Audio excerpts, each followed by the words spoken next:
do you do, Mr. Van Cleve? Good afternoon, Your Excellency. It's very kind of you to receive me. Not at all. Oh, please, sit down. Thank you. I hope you'll forgive me, but we're so busy down here. Really, sometimes it looks as if the whole world is coming to hell. Frankly, I haven't had an opportunity to familiarize myself with your case. When did it happen, Mr. Van Cleve? Tuesday. To be exact, I died at 9:36 in the evening.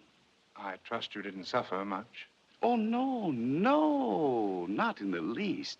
I had finished my dinner. A good one, I hope. Oh, excellent, excellent. I ate everything the doctor forbade. And then, well, to make a long story short, shall we say, I fell asleep without realizing it. And when I awakened, there were all my relatives speaking in low tones and saying nothing but the kindest things about me. Then I knew I was dead. I presume your funeral was satisfactory. Well, there was a lot of crying, so I believe everybody had a good time. It would have been an ideal funeral if Mrs. Cooper, a friend of the family, hadn't volunteered to sing The End of a Perfect Day. You see, all my life I had succeeded in avoiding Mrs. Cooper's coloratura, and this undoubtedly was her revenge. Mr. Van Cleve, I can see that you have a sensitive, cultivated ear. Oh, thank you. Then let me warn you. The music down here is anything but pleasant. Beethoven, Bach, Mozart, you hear them only above. Yes, I know. It won't be easy not to hear the old masters again. And there are several people up there I would love to see. Particularly one. Very dear one. But I haven't a chance. Have you tried? No, Your Excellency. I have no illusions. I know the life I live. I know where I belong. I would like to get it over as quickly as possible. Very well. If you meet our requirements, we'll be only too glad to accommodate you. Would you be good enough to mention, for instance, some outstanding crime you've committed? Crime? Crime? I'm afraid I can't think of any. But I can safely say my whole life was one continuous misdemeanor. My dear Mr. Van Cleve, a passport to hell is not issued on generalities. No, I'm afraid you'll have to wait until I have time to study your record. Now, look here. I have to see His Excellency, and no office boy is going to stop me.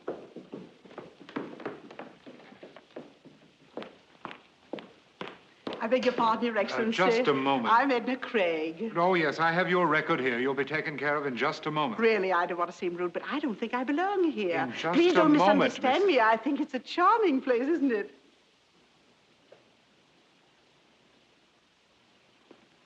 Henry Van Cleve. You know Edna Craig? I'm sorry, madam. I seem to be at a loss. Oh, Henry, think back. Many, many years.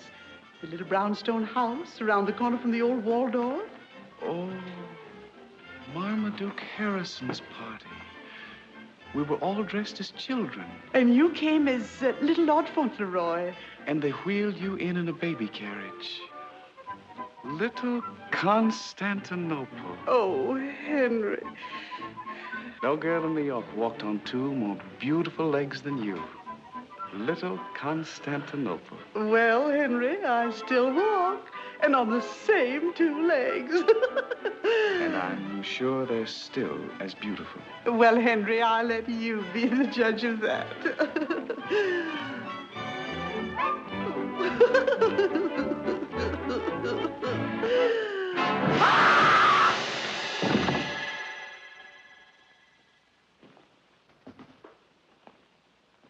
Those things are better left to memory. But I must admit you're beginning to interest me, Mr. Van Cleve.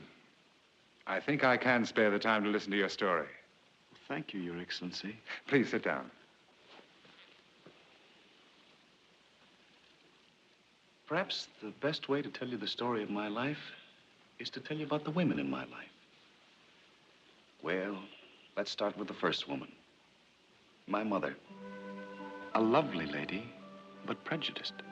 She thought I was wonderful. She was the first woman I ever fooled. Then there was my grandmother. She was just as prejudiced as my mother. Oh, he's a little darling. Let me hold him. No, please, Mother Van Cleve, let the baby rest. You're just jealous, Bertha. I can't stand this any longer. I'm going to speak to Randolph about this. Yes, Randolph. First you take my son away, and now you want to alienate my grandchild. My diapers needed changing, and already women were fighting for me. What a way to start a man on the road of life. I was not even 2, and I already got involved in a triangle. At home, in the presence of my family, I was the only man in my nurse's life. I was her honey bunch, her oogie woogie woo. But the minute we got to the park... Hello, Bedelia. Well, if it isn't Patrick himself. Ah, shut up, you nasty little brat.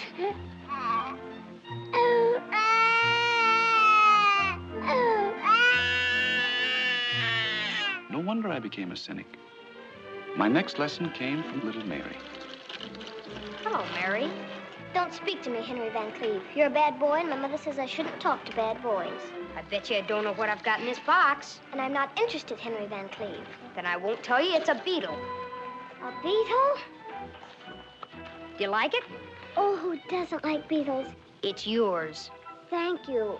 Oh, thank you, Henry. I wonder if I should take it. Well, if you don't want it. Oh, I didn't mean it that way. I was just wondering. Don't worry. I've got another one. Another beetle? Uh-huh. Oh, it's beautiful. It looks rather lonely, though. You know what I think? I think it wants to be together with mine. You mean you want this one, too? Henry Van Cleve, do you think I'm the kind of girl that would take a boy's last beetle? Oh, that's all right. You can have it.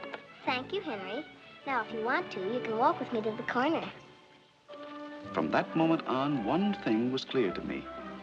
If you want to win a girl, you have to have lots of beetles.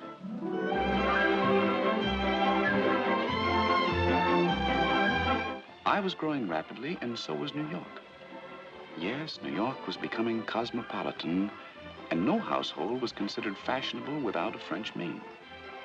So one day, a Fifth Avenue coach stopped in front of our house, and out of the coach and into my life came Mademoiselle.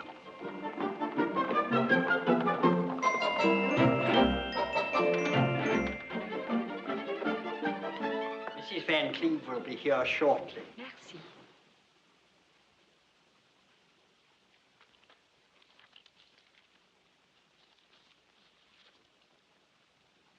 That's Mr. Van Cleve. Oh, monsieur, charmant, charmant. This is Mr. Van Cleve's father. He lives here, too. Oh, grandpapa, sweet, very sweet. And who is this darling little boy? That's the young master. He's not so darling. Bad boy? Not good. Good morning. Bonjour, madame. How do you do, mademoiselle? Your name is, Yvette Blanchard. Yvette Blanchard. The agency tells me that you've just arrived from France. Oui. And are seeking employment in this country. Oui, madame. You have references? Oui, madame. May I see them, please? Naturellement. Voilà. Thank you. Oh, they're in French. Oui, madame. But believe me, toutes les références excellentes. Here, my last employer, Baroness Lalotte, wishes me to be such grand success in America that I shall never have desire to return to France. Oh, the French have such a continental way of expressing their gratitude. And here, référence from the Duc de Polignac. He considers the 2 years I spent in his house the 2 most happy years of his life. Oh, it sounds just like a duke. What about your wages? Maybe in beginning, $20 a month would give satisfaction. $20 a month? You see, I've never gone higher than $14 a month for a personal maid. If I could only justify the difference. Let me see. Oh, Mother. Come here, dear. Mademoiselle, this is my little boy. Bonjour, mon petit. Hello. He studies French. Oh, mademoiselle, you must ask him something in French, but not too difficult. Oui. Avez-vous bien travaillé aujourd'hui, mon chéri? Huh? That's what I was afraid of. Now, be a nice boy and go. I have an idea that I want to discuss with mademoiselle.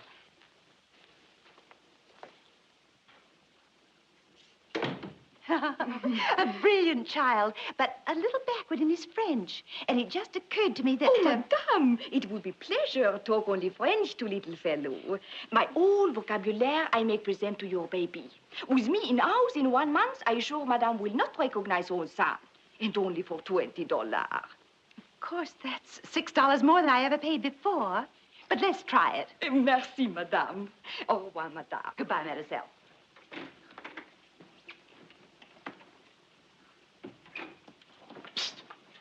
Hey.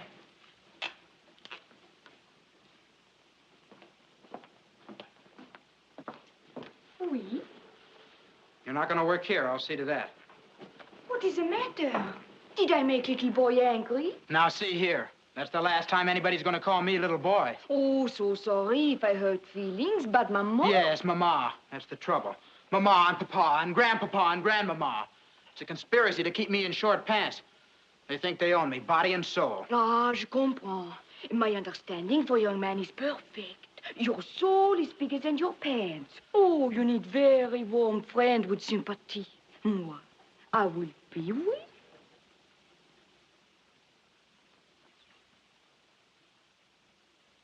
I bet you couldn't guess in a million years what I have in my pocket. No, I do not know, but I'm sure it is something very bad, oui? Here. Oh, you smoke big black cigar? Sure, I'm going to smoke it. Any day now. Now we are very bad secret together, oui? That's nothing. I can tell you things that would rock Fifth Avenue to its foundations. Oh?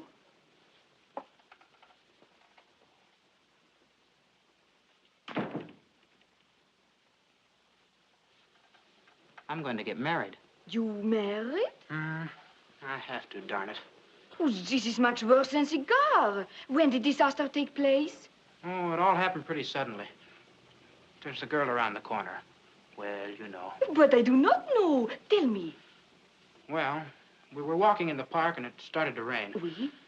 We climbed into a policeman's shed. And the policeman? He wasn't there. Well, anyhow, before I knew it, I lost my head. I don't know what got into me. I took her into my arms and then... And then? I kissed her. I may just as well face the consequences. Excuse my asking question. This might sound very childish to grown-up young man, but did you ever consider idea not marrying girl? It's out of the question. It would destroy me socially. I could never go to Harvard. Why, when my father kissed my mother, she knew what he meant, and he knew she knew it. Écoute, mon chéri. In your papa's time, Papa kissed Mama and then married. But this is 1887, time of bicycle. The typewriter has arrived. Soon everybody speak over the telephone, and people have new idea of value of kiss. What was bad yesterday is a lot of fun today. There is a wonderful saying in France. Les baisers sont comme des bonbons qu'on mange parce qu'ils sont bons. This means kiss is like candy. You eat candy only for the beautiful taste, and this is enough reason to eat candy. You mean I can kiss a girl once? 10 times, 20 times, and no obligation. Now, listen, are you telling me the truth or just trying to keep your job? I swear by the extra $6 I get from Madame. Gosh, this is a wonderful age I'm living in. Oui, so you do not have to worry about little girl. Oh, I've forgotten about her already. I guess I'm pretty blasé. Listen, Frenchie. What is it, my friend? If that's the way things are in 1887, what do you think's going to happen in 1888?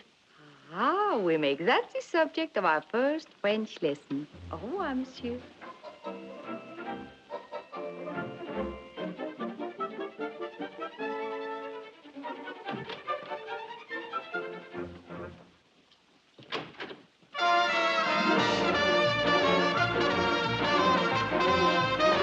Mother? Yes, my baby. That girl is worth the extra $6.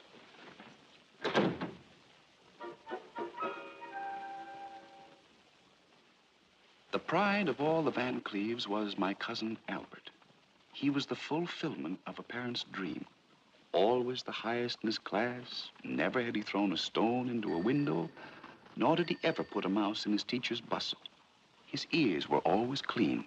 This, I think, will give you a rough idea of Albert. And I'll never forget the morning of my 15th birthday.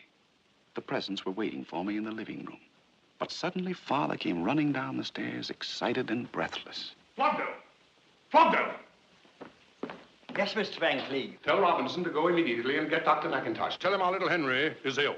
Yes. Oh, my poor baby. The boy's acting so strangely, Randolph. Randolph. Now, Bertha, we must keep a stiff upper lip. Randolph, he's talking all the time as if he were in a delirium. Well, what does the voice seem to be saying? Well, if I only knew Randolph. He's talking French, nothing but French. French? Oh, Randolph, our boy, delirious in a foreign language. Now, Bertha, this is an emergency. We must do everything step by step. And the next move is to find out what the boy is saying. Flogdell! Yes, sir. Tell Mademoiselle to come to Master Henry's room immediately. Very good, sir.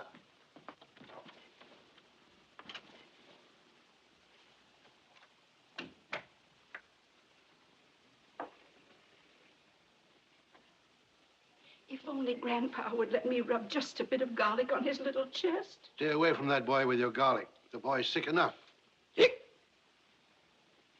Randolph, did you hear that? Did you hear that, Grandpa? I'm not deaf. The child's poisoned. That's what it is. Oh, Randolph, what shall we do? What shall we do? Now, there's only one thing to do, Bertha. Keep a stiff upper lip. But that won't help that poor poisoned boy. If I had my way, I know what I'd do. A big glass of cold water right in that boy's face, and I think he'd start talking English. You go, you barbarian. Please. You give him pneumonia. Please, you mustn't do that. Oh, Mademoiselle. Did Madame send for me? Yes, Mademoiselle. Our little Henry. He's sick? Yes, Mademoiselle. Oh, excuse, Madame, I'll be right back.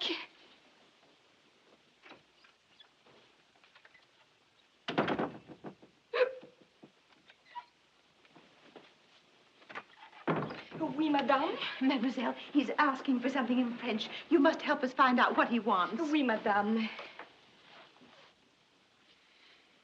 Look, he's smiling. He's far, far away. Why, he seems to be in another world. He's looking at Mademoiselle.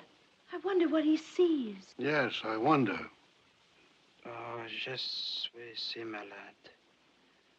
Mon estomac me fait si mal. Is he clear? Does it make any sense? Oh, his French is absolutely perfect. Such beautiful grammar. Mademoiselle, at the moment, we're not concerned with the young man's linguistic accomplishments. Randolph, don't be Oh, I'm harsh. sorry if I seem to have lost my temper, but the occasion is a trying one. If you could only tell us what the child is saying, it might help us to meet the situation.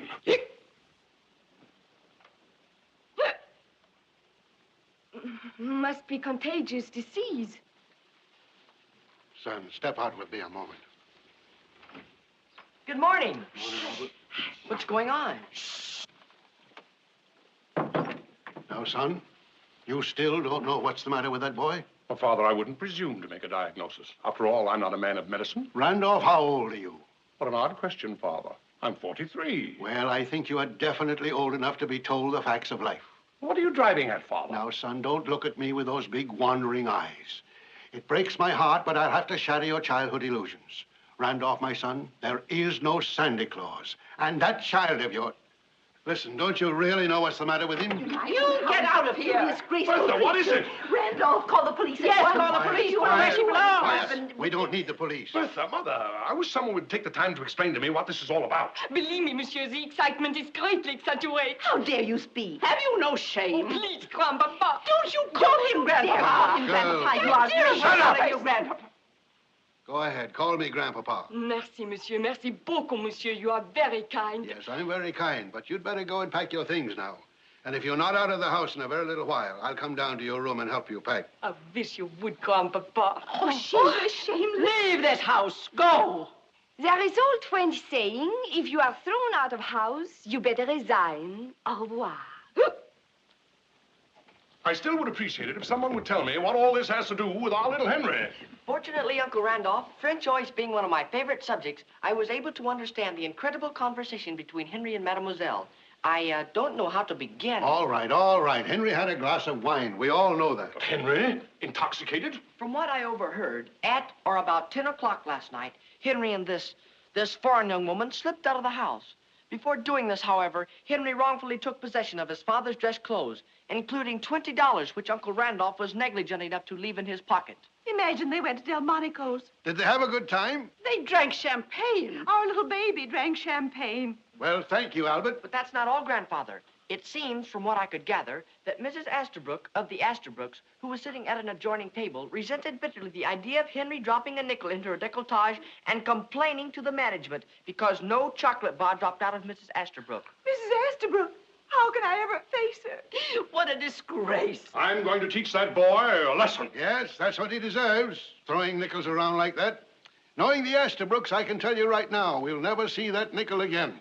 I have reached my decision. That boy is going to be spanked, and severely. Oh, Randolph, don't hurt him. Please don't hurt him. Please. He's such a baby. Well, I assume there will be no further birthday celebration. I'm afraid not. I believe I can utilize this time very beneficially, so I'll say goodbye. Goodbye, Albert. You're a real credit to the family. Thank you, Grandfather.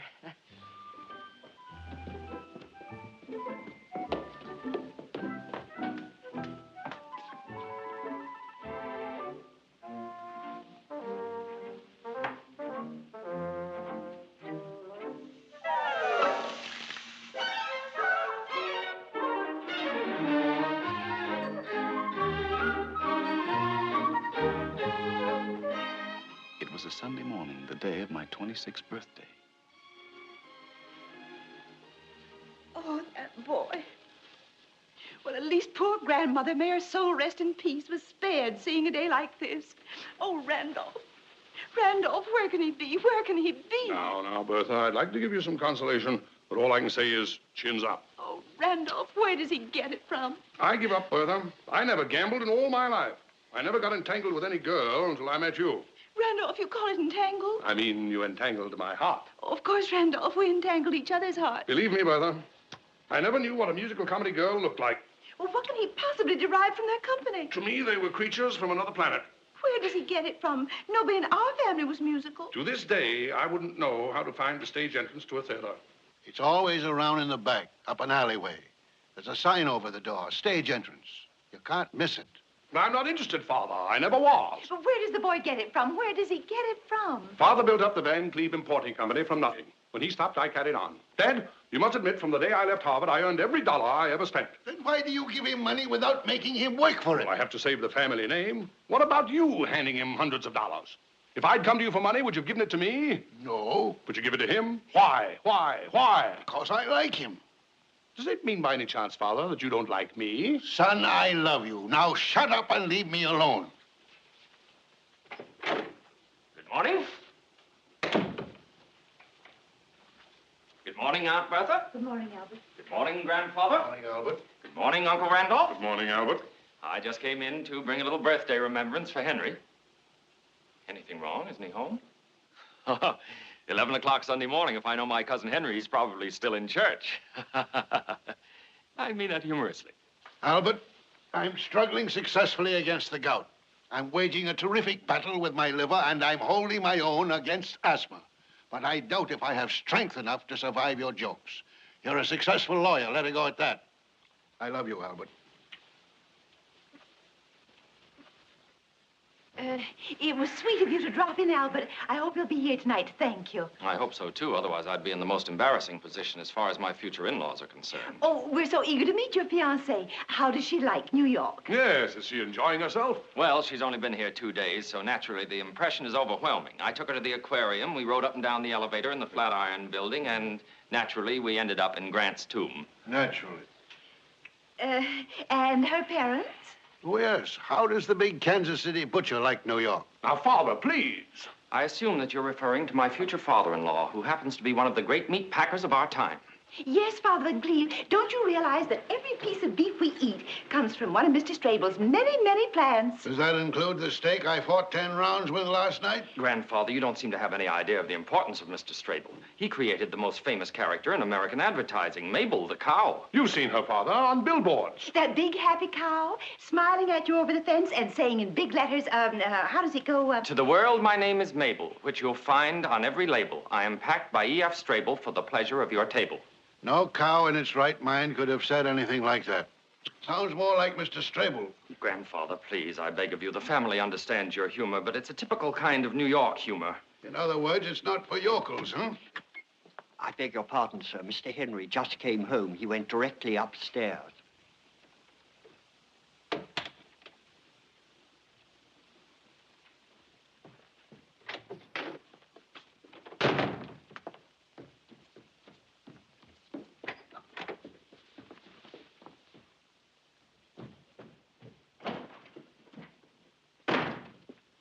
Aunt Bertha, when you see Henry, will you tell him that as a Van Cleve, I have the right to demand that he keep the shadow of scandal off our name?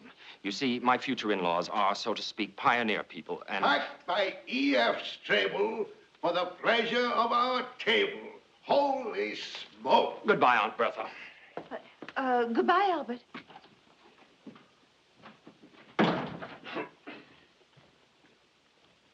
Well, this time I was firm. Good, Randolph. What happened? We asked for $100, but I told him I'd let him have only 50. Randolph. And not right away.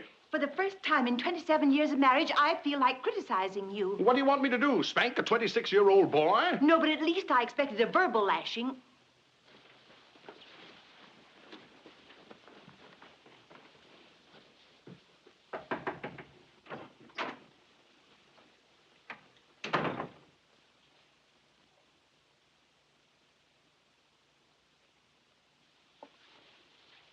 Are you all right, my boy?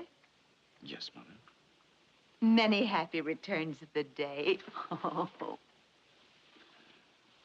Mother, I'm sorry if I made you unhappy. Oh, Grandfather and Father and I are worried to death about you. You don't give your family a single thought.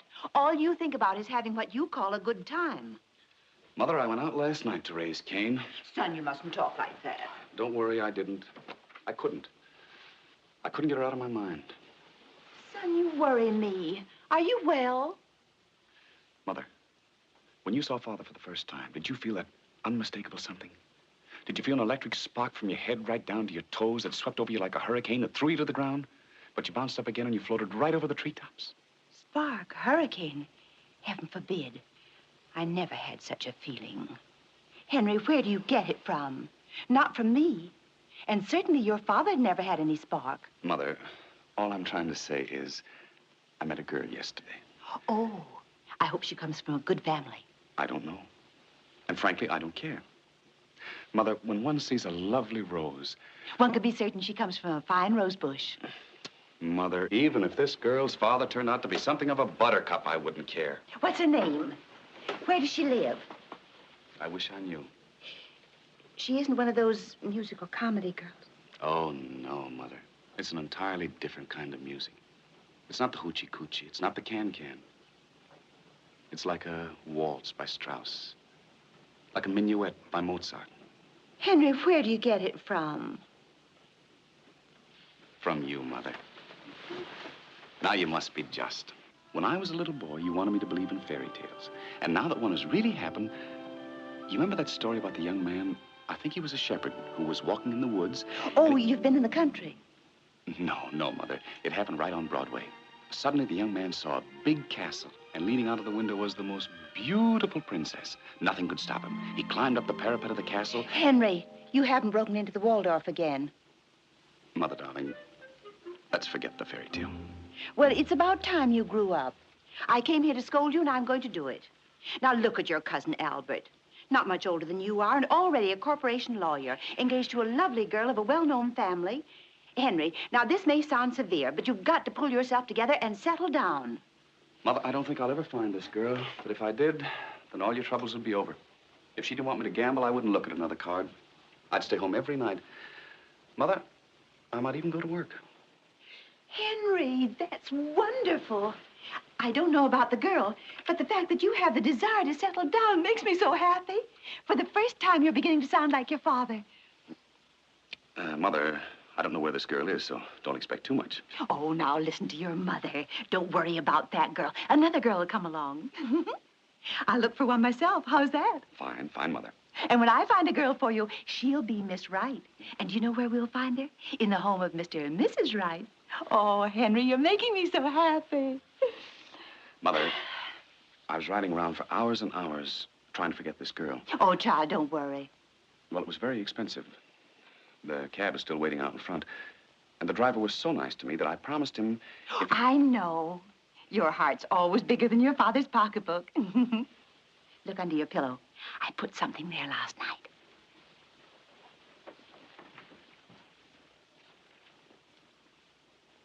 Oh, Mother.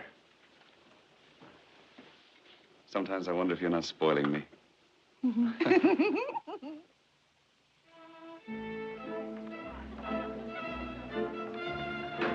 Here, dear. Well, Thank you. This is a great occasion. You must be proud of your Albert. Yes, I think we have a pretty good son. And I hear the Strable family are... We couldn't ask anything better for our Albert. Oh, wonderful. Mr. and Mrs. Strable and Miss Strable.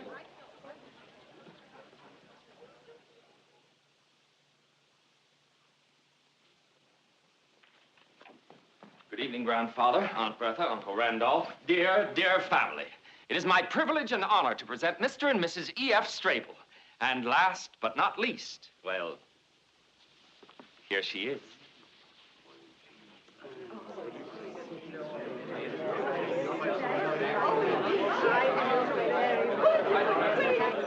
How do you do, madam? How do you do? I can't tell you how much I've been looking forward to the pleasure of meeting you. All my life, I've wanted to see the wide open spaces. Well, if Muhammad can't go to the mountain must come to Muhammad. You're welcome, Mrs. Strable. Yes, we're pretty proud of Kansas. Naturally. And you, Mr. Strable, welcome to our family. Mr. Van Cleve, we people from the West don't talk much, but when we say something, we mean it. Thank you. Thank you for giving me the chance to meet the man who feeds the nation. I hope this will be the beginning of a lifelong friendship. May you lie as solidly anchored in our hearts as you do in our stomachs. And, Grandfather, this is Martha. So this is Martha, huh?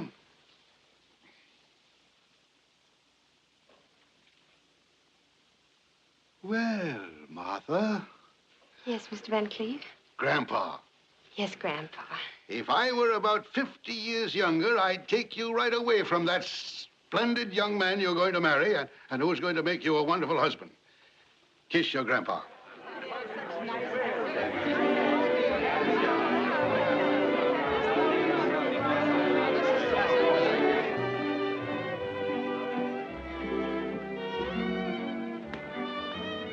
Well, I see the mob is assembled. Yes, sir. Flogdo, is that? That's Mr. Strable. And that spreading chestnut tree under which Grandfather is standing? That's Mrs. Strable. And where's the lucky girl? Standing beside your Aunt Minetta with her back to us. She's just turning round.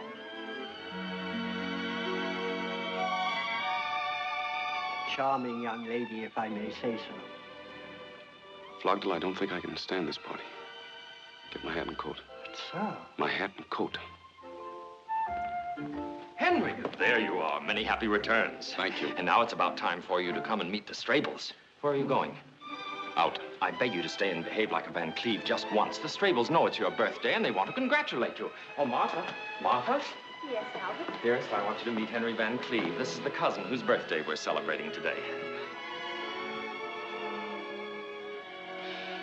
Many happy returns, Mr. Van Cleve. Cousin Henry? Cousin Henry. Thank you, Cousin Martha. Well, here she is, Henry. Now I've done my duty bringing some new blood into the family. It'll be your turn next. It's most unlikely. Oh, nonsense. All you need to do is to meet the right girl. It's difficult, Albert. I'm afraid I'll never have your luck. Yes, no question about it. I'm lucky. Well, shall we go in? Father Strable! Father Strable! Don't be afraid. I should have told him. It would have been the thing to do. It shall remain our secret, I promise. Thank you. Yes, we had a secret. The most innocent secret I ever had. It happened Saturday morning in Wanamaker's department store.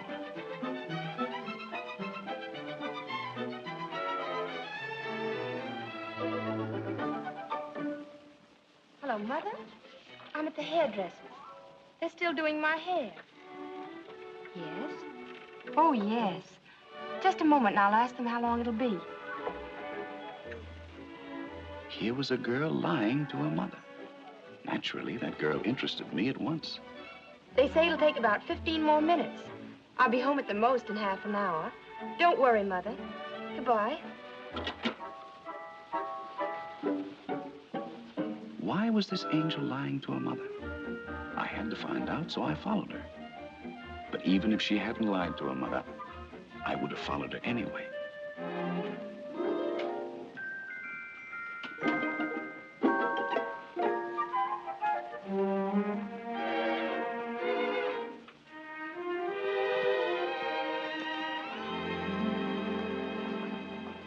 May I help you, miss?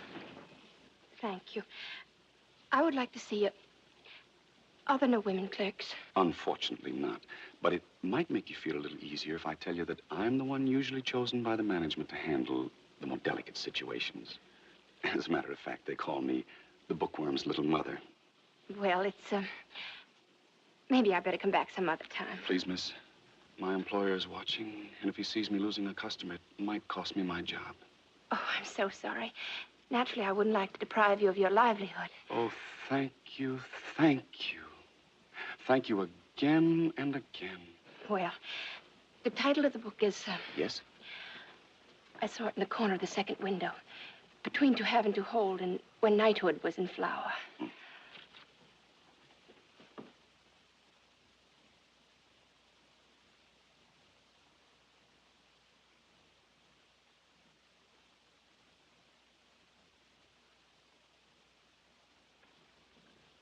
There you are. I probably should apologize. I imagine I should have called you madam. No, it's still Miss. But not for long, I presume. That's quite right. How much is the book? Oh, we would be only too glad to charge it if you would be kind enough to give me your name and address. Thank you, but I'd rather pay. How much? It's very expensive. Oh, that's all right. Now, this is against the interests of Mr. Brentano. But since I am, so to speak, your literary confessor, I must be honest with you. Don't buy this book. You don't need it. I'll tell you something much more appropriate for you. Leave your nest and fly away with me. Well, I might buy that book, too. Well, we don't have it in stock right now, but I'd love to discuss the idea with you. And if you like it... I'm afraid I haven't much time. So please, will you tell me how much is How to Make Your Husband Happy? Look at her. Dr. Blossom Franklin. Now, where could a woman like that have found out how to make her husband happy? You certainly don't want to learn anything from her. You're so charming, so young, and so beautiful. I beg your pardon. You shouldn't say such things. You see, miss, when selling literature, one gets poetic. And you must forgive me if I take poetic license once in a while. I'd rather not discuss it any further, and if you don't mind, I'd like to buy this book. I do mind. Now, imagine I'm the man you're going to marry. I couldn't imagine any such thing. Well, what's the matter with me? You think I'm that terrible? Please, I just came in here to buy a book. That's all. I understand. But for the sake of discussion, let's say we are getting married. Believe me, I don't want anybody to tell you how to make me happy. The greatest gift you could bring me is to be just as you are. Adorable. All I want is a book. Stubborn, eh? What? Pardon my poetic license. If you don't change your attitude, I shall have to complain to your employer. I'm not employed here. I'm not a book salesman. I took one look at you and followed you into the store. If you'd walked into a restaurant, I would have become a waiter. If you'd walked into a burning building, I would have become a fireman. If you'd walked into an elevator, I would have stopped between two floors and we'd have spent the rest of our lives there.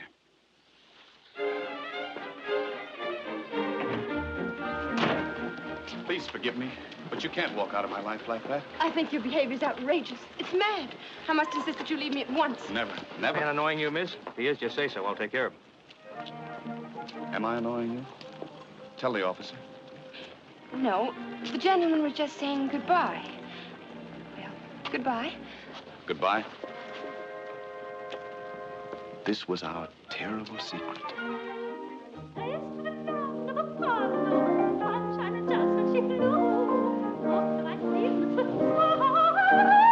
I'm terribly sorry, Albert. Dearest, you don't seem to realize who's singing. I know, young Mrs. Cooper Cooper. If it were just a relative, it wouldn't be half so embarrassing. But Mr. Cooper Cooper is one of your most important clients. I haven't forgot. But what could I do? I had to sneeze. But you did it right in the middle of her area. And 5 times. Because I had to sneeze 5 times.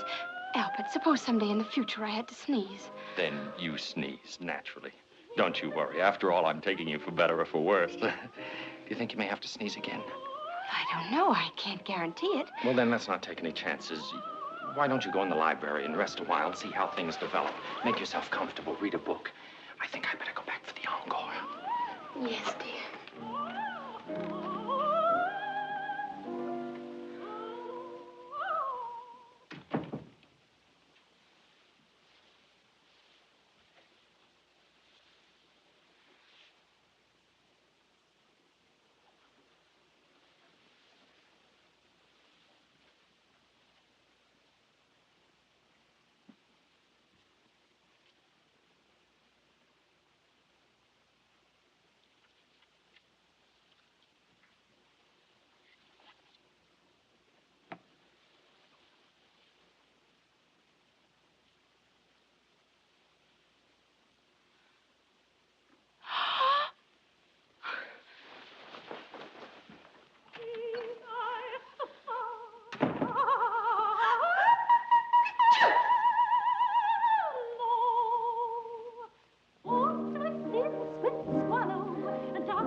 first cousin, Martha.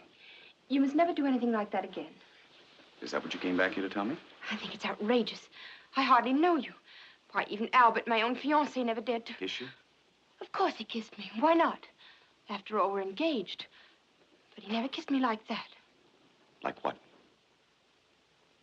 Oh, I hate you. I hate you. I don't even know why I stay in the same room with you. Please forgive me. But can't we be friends? Just friends? Never. Now, look.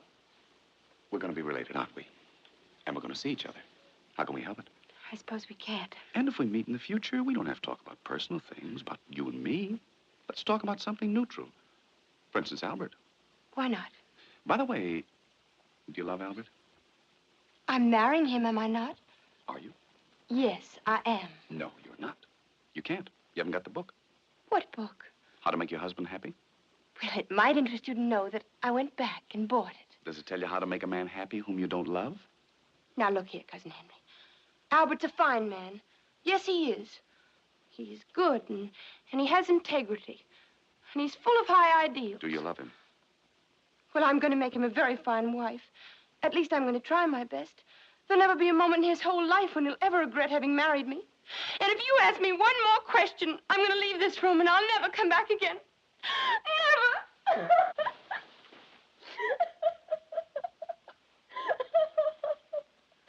I still can't understand it. An angel like you and Albert, it doesn't make sense. Why do you want to marry him? Well, you see, I always wanted to live in New York. I don't want to say anything against Kansas, but life on my father's estate. Don't misunderstand me. We have all the modern conveniences and luxuries, but...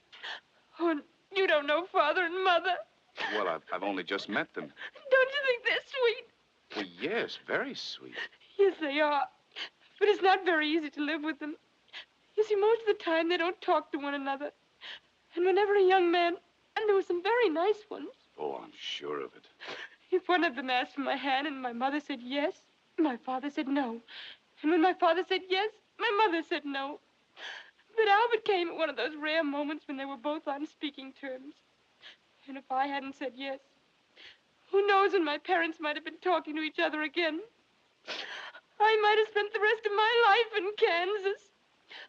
Don't misunderstand me. I love Kansas. It's just that I don't feel like living there. Besides that, I didn't want to be an old maid. Not in Kansas! Well, you're going to live right here in New York, and you don't have to marry Albert. I don't know what you're talking about. Yes, you do. You're going to get married, but not to Albert. And yet you won't even have to change the initials on your linen. You're going to marry me. Oh, we can't do that. How can I marry you? I'm not even engaged to you. Martha, do you love me? Why, I hardly know you. You don't need to know anything when you love. Love needs no introduction. You love or you don't love. You're mad. You don't know what you're saying. You must be out of your mind. Do you love me or don't you? Trying to take away the fiancé of your own cousin, causing a family scandal. Do you love me? Yes. Oh, why did you ever come into my life? To make you happy. To hold you in my arms forever. I'll never be able to look my father in the face. I'll never be able to go back to Kansas again. Isn't that wonderful? Oh, I wish I were dead. Look, let's get away. Let's get married immediately, right away, tonight. You mean elope? That's what I mean. But where would we go? Oh, I never did such a thing before. I feel so helpless. I haven't got a thing with me. Oh, I wish I were dead. When Romeo and Juliet ran away from home, they didn't stop to say goodbye. When Leander swam the Hellespont to his beloved, he didn't bother to take a suitcase along. When Tristan falls in love with Isolde, they have to sing for 3.5 hours. And all I'm asking you to do is to hop into a cab and drive to the first justice of the peace. What are we waiting for?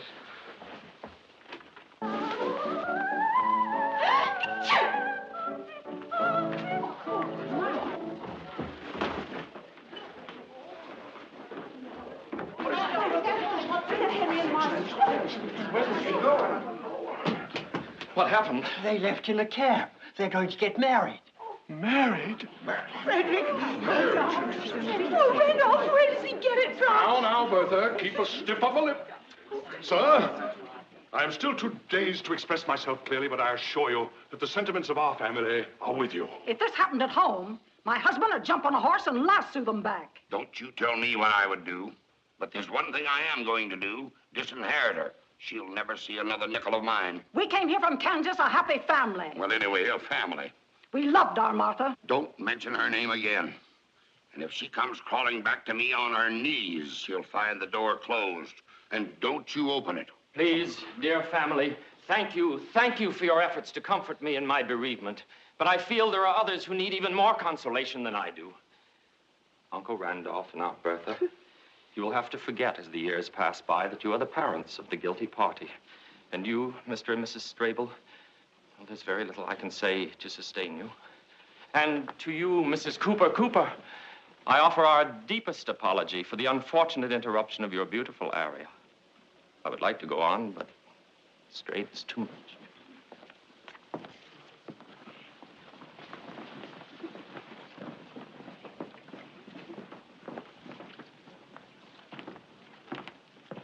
Doctor. Do you know where they were going? No, sir. Doctor, we've been together for 30 years. You've never lied to me. Now tell me, do you know where they were going? Yes, sir. Get your hat and coat. Very well, sir. Get a cab and tell the driver to go like lightning. Very well, sir. Doctor, I think they should have a honeymoon, don't you? I think so, sir. Hurry. She was packed by E.F. Strable to be served at Albert's table. But that Henry changed the label. That's poetry. In the next 10 years, old houses were torn down. New houses rose taller and taller. New York was changing all over. But our marriage had lasted just like our two-story gray stone house.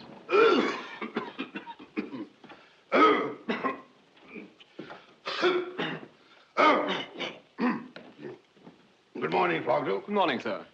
Oh, you're a new man, aren't you? Yes, sir. How long have you been here? I should say about a year, sir. Oh, yes. Shh,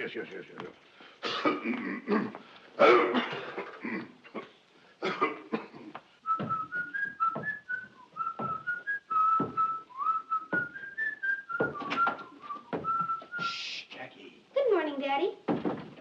You know very well you're not supposed to bounce that ball until your mother is up. I'm sorry, Daddy. Now, I've told you this many times. And I'm always sorry, Daddy. Daddy, I'll bet you'd like to know what I'm going to give you for your birthday. Yeah, I'm dying to know. It's something to wear. Well, let's see now. Is it a tie? I'm not telling. I'll give you a hint. It has 22 colors in it. No tie can have that many colors, so it can't be a tie. It can't be, huh? No, I'm not saying it is a tie. But if it were a tie, there wouldn't be another one like it in the world. Well, I can believe that, Jackie. Daddy, how old are you going to be? 36. That's pretty old, isn't it? Well, I never thought about it, but I guess it is. Daddy, when you were as old as me, what kind of a kid were you? Well, I was very obedient. When my parents told me to go to bed, I went without arguing. I did my schoolwork, brushed my teeth every morning. Gee, Daddy, I guess you were a wonderful boy. Well, I suppose I was. And old Grandpa must be a terrible liar. Well, goodbye, Daddy.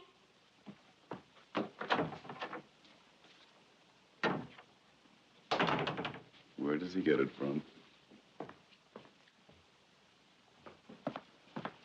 Good morning, Grandfather. How are you feeling? That's fine. Morning, Mother. Good morning, Henry.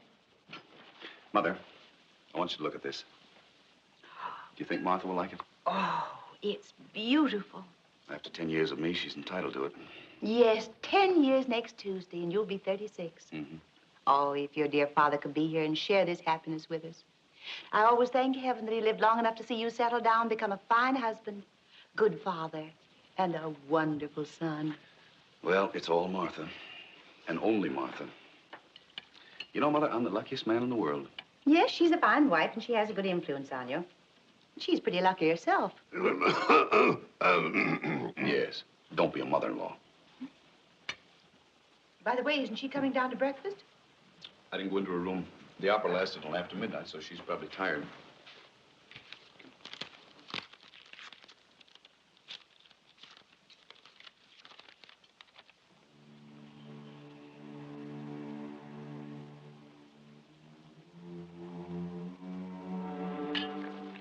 Anything serious? No, nothing. Excuse me. I'll be right back.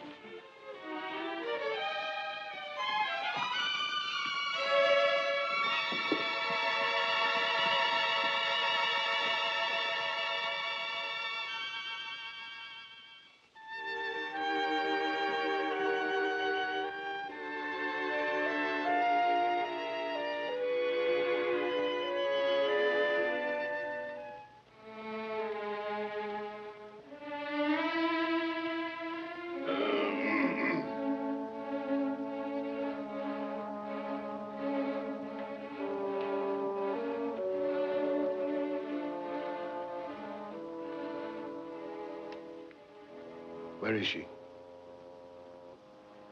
Let me see that telegram. It's just something personal. It has nothing to do... So, you don't trust me anymore, hmm? I'm getting too old.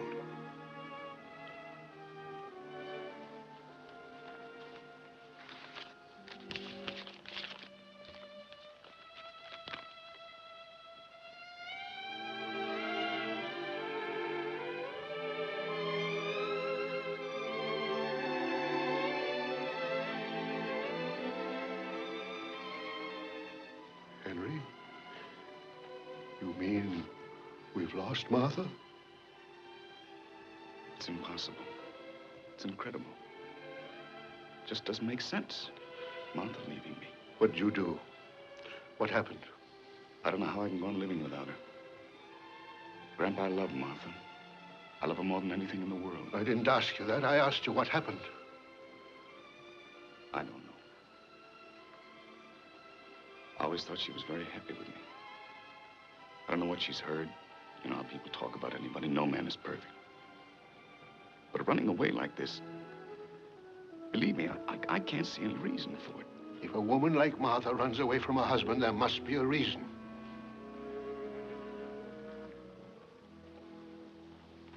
Now, look here, Henry. You were the only Van Cleve I ever really cared about. I loved you. You were like me, at least I thought so. You were all the things I wanted to be. You did all the things I wanted to do and didn't. And now you've let me down. Grandpa, I can't live without her. What am I going to do? That's up to you. But let me tell you one thing. I'm an old man. I might have to go any day now. And if you can't make Martha forgive you, I'll be waiting up there right in the entrance. And if you ever dare to climb up that ladder, I'll hit you on the head with a baseball bat.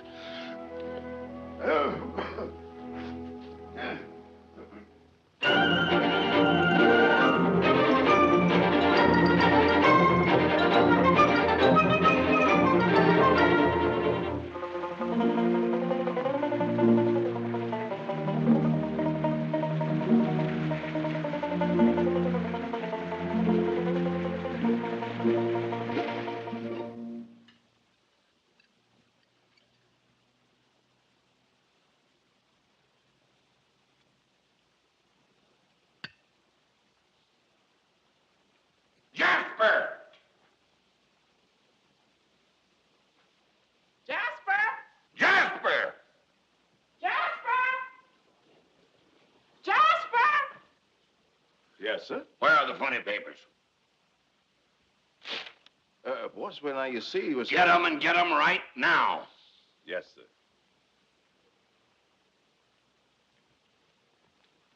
Good morning, Mrs. Strable. Good morning, Jasper.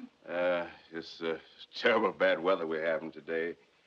You know, when I see it pouring like this, I often wonder where does it all come from? You tell Mr. Strable he'll get the funny papers when I'm through. And not 1 second sooner. Yes, ma'am, I certainly will. Excuse me, ma'am. Boss, I just had a very fine conversation with the missus. And she says if you just be good enough now to give the matter a little patience, as soon as she finishes the Katzenjammer kiss, I think I that... came down especially early this morning to find out if the captain got out of the barrel. This goes on every Sunday, and I'm not going to stand it anymore. Jasper! Excuse me, Mr. Strable. Yes, sir? You can tell Mr. Strable the captain got out of the barrel. Boss! Boss! Got good news for you. The captain is out. Ain't that fine? Now you can have a few more cakes. No, just a couple. I can't see how he could get out of that barrel. Why, that barrel had wooden slats nailed down on the top and the bottom, and there were steel bands all around it, and they left it in the middle of the desert. Now, how could he ever get out of it? You eat your cakes while they're nice and hot. In the meantime, I'll see what I can find out.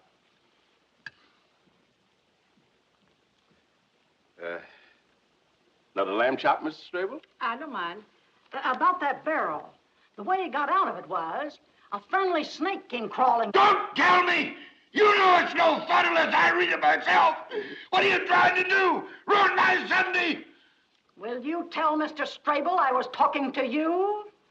Jasper, the snake came crawling along in the desert, wound itself around the barrel, and then crunch. I can't live in this house any longer. Mr. Strable, What do you want, Daisy? there's a gentleman here to see you. Say he's from New York. His name is Van Cleve. Van Cleve? That's the gentleman's name, yes, sir. The nerve of him, trying to walk into this house. Tell him back where he came from. Yes, ma'am. Wait a minute, Daisy. Yes, sir. Maybe I want to see Mr. Van Cleve. And if I want to see him, he'll come in. And if I want him to stay here, he'll stay right here. Now, Daisy. Yes, sir. You go out and tell that man if he's not off these premises in 10 seconds, I'll wring his neck. Yes, sir. I'll most certainly tell him. Jasper, get me some fresh hotcakes. Yes, sir.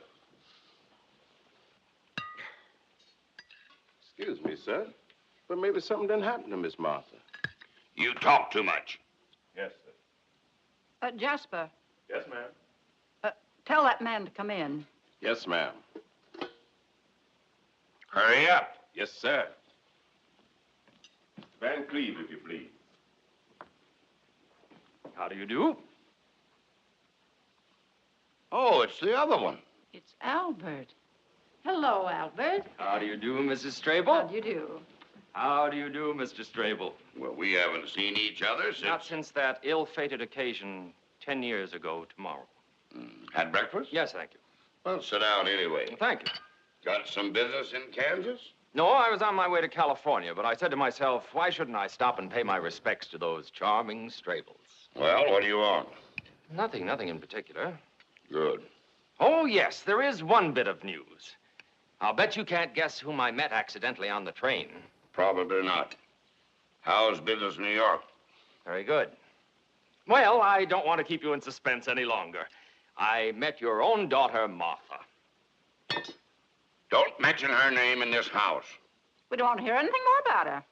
My dear friends, speaking as a jurist, may I say that even in our penal code, we have wisely provided a system of parole. And I have excellent reason to believe that the party, whose name I naturally will not mention in this house, has amply paid for her mistake. Good. And I am sure there is nothing she'd like better than to come back to the paternal nest. So she wants to leave him, and now she remembers us. Not a chance, Albert. That's final. Well, she's waiting in a carriage in front of this very house. Oh. Martha? Martha here? Yes, Mr. and Mrs. Strable. Shall I bring her in? Well, I don't know what Mrs. Strable thinks. Well, And I don't care. I don't care what you think. She might just as well come in and stay till after the rain's over. All right.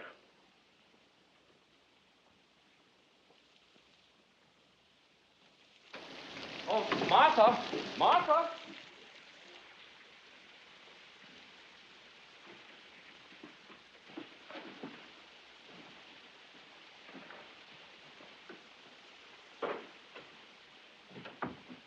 Hello.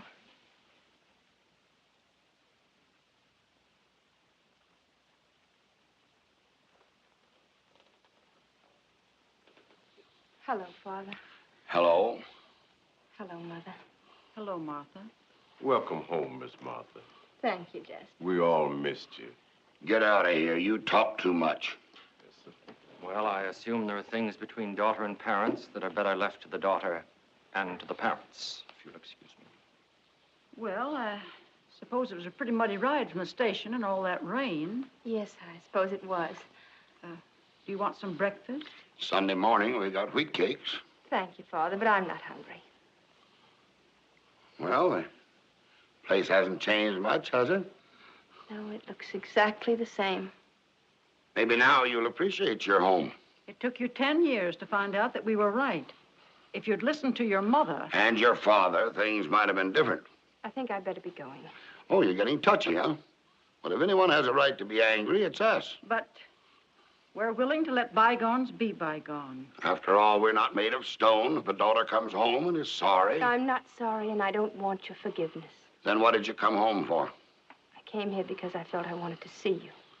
If you expect me to get down on my knees... Now, forget it. After all, you were young, and it probably was all the fault of that... Please, Father. I don't want to hear a single unpleasant word about the last 10 years, or I'll have to go.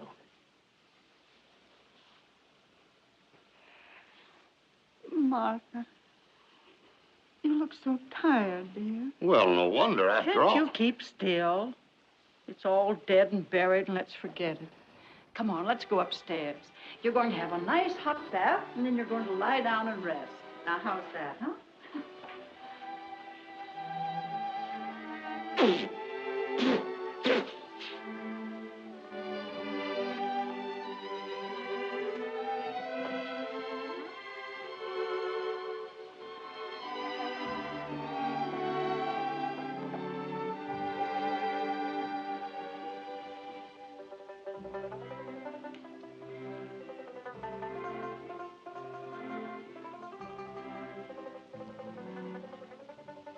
So he really got out of that barrel. Well, what do you think of that?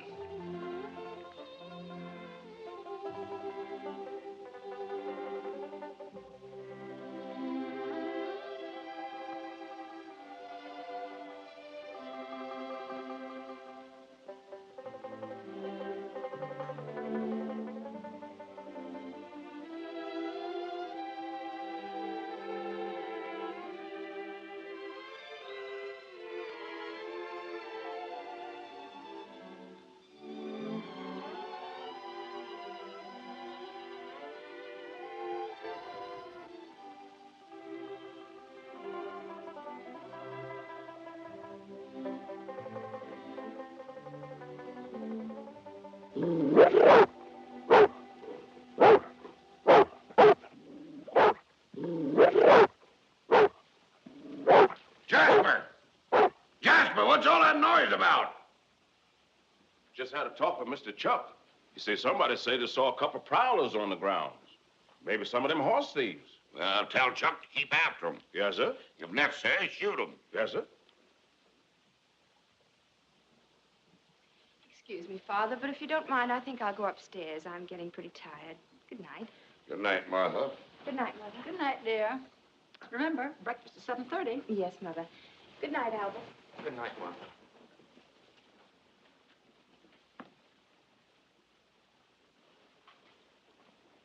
Martha.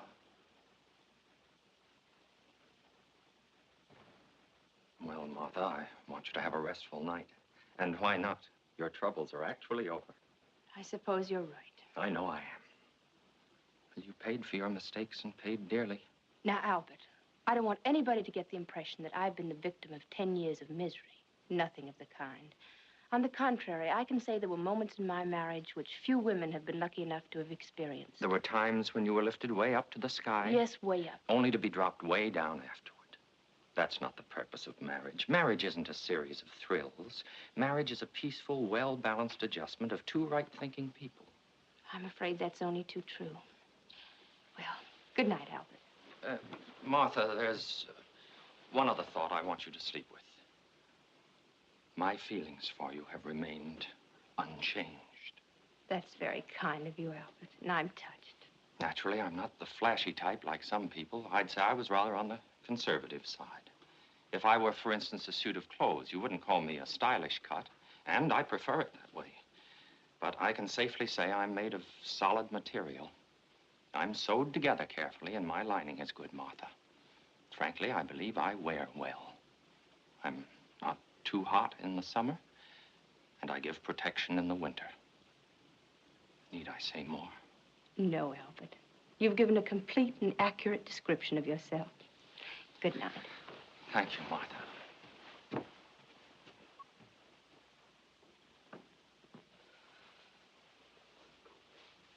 Miss Martha. Yes? Excuse me. That horse thief we were looking for. Did you catch him? Yes, ma'am. He's in your room, waiting for you. In my room? You mean? Yes, miss. That's him.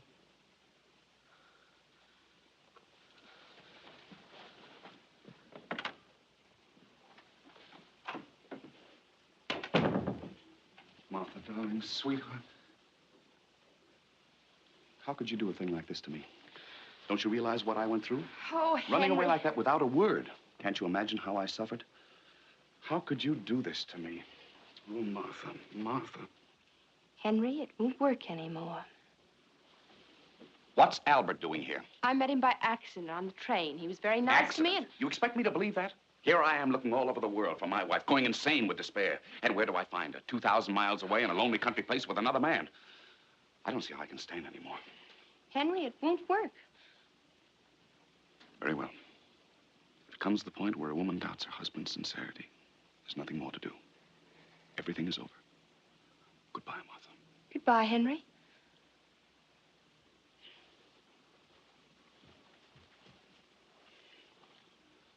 Martha, I really mean this. I'm going. I know you mean it, Henry. All right. Just give me 5 minutes to pull myself together and you'll never see me again. Never, never. Oh, Henry, I know your every move. I know your outraged indignation. I know the poor, weeping little boy. I know the misunderstood, strong, silent man. The wounded lion who's too proud to explain what happened in the jungle last night. So I'm fake. I'm false. I'm cheap. Oh, Henry, please. I know I brought you nothing but unhappiness. You know that's not true. Oh, so we had some good times together. Some wonderful times. Well, then what do you want? What did I do? Even a murderer has a right to defend himself. You You can't hang a man without evidence. I know. If I only knew what particular thing is in your mind. Have you seen that Minetta recently? Yes, of course I've seen. Oh, well, now everything is clear. This is something I didn't even want to mention to you. It's so unimportant. When she saw me, yes, I was at the plaza having tea, and at the table with me was a very handsome young woman, but believe me, there was nothing to it. I would have come to and explained to you myself. But you didn't want to make me uncomfortable, even for 1 second. Yeah, that's right, darling. That's exactly right. Henry, it won't work. And besides, Aunt Minetta didn't say one word about you. And as for the very beautiful young lady at the Darling, plaza... I can easily explain that. Oh, I know you can. You're a master at that. All right. I'm fighting a losing battle. I don't love you. I never loved you. I love everybody in New York more than you. There you go again.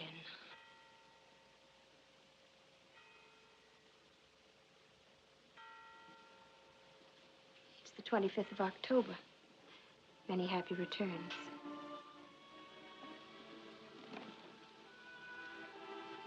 Thank you, Martha. But it's something much more important than my birthday. It's our anniversary. 10 years ago today, I was almost as much in love with you as I am right now. It's very difficult for a woman to send her husband away on their 10th anniversary. Especially when he speaks as beautifully as you do. But I must do it. All right, darling. I know it's all over. I'm sure you'll find someone else who will be really worthy of you. But let's pretend, just for a minute. Happy anniversary.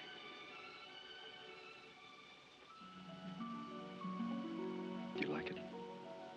I'd say it cost at least $10,000. With that money, it's a very good purchase. Well, Martha, how can you talk like that? If you'd only forgotten to give me this bracelet, I probably would have been foolish enough to be in your arms right now. You've no idea what a mistake you made. The magician played one trick too many. The other day, I was having a new photograph made of Jackie and me. I wanted to have it the right size to fit into your wallet. So I slipped into your room. This fell out of your wallet.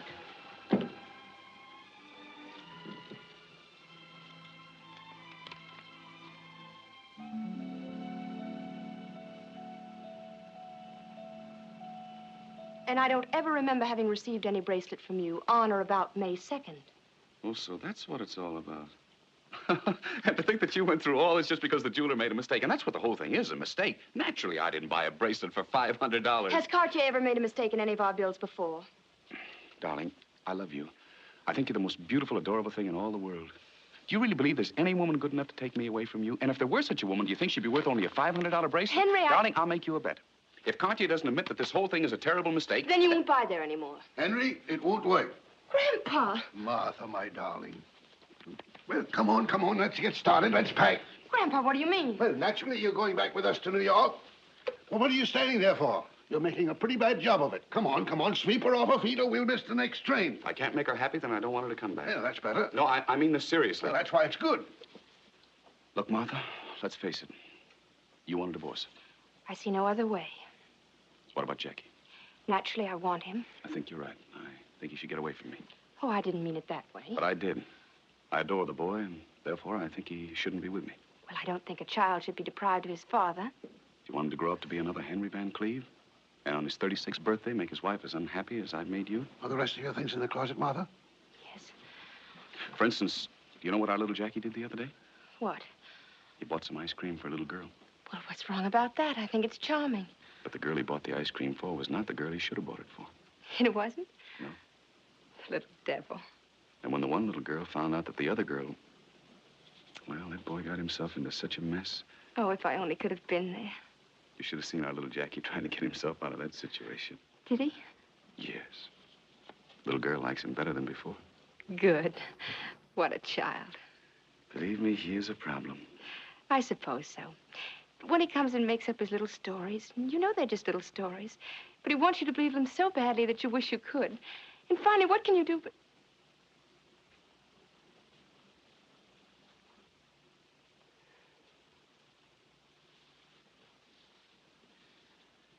Happy anniversary.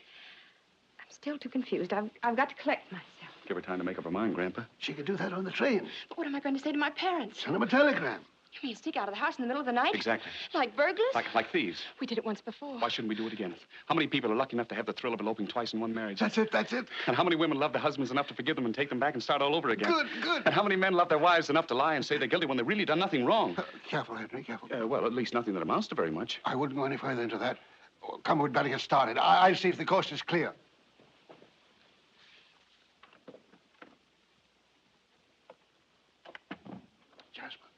Jasper, everything ready? Yes, sir, right out in front. Jasper, all my life I've wanted to run away with a woman. And Jasper, it's happening. Thank you, sir. All right, come on. Goodbye, Miss Martha. Goodbye.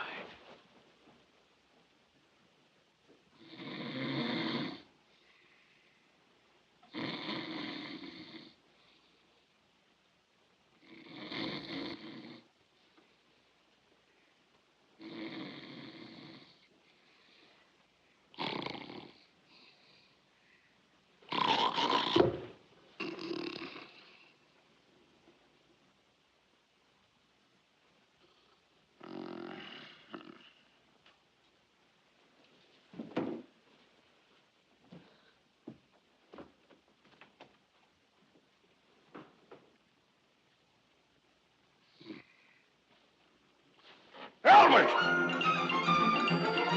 Come!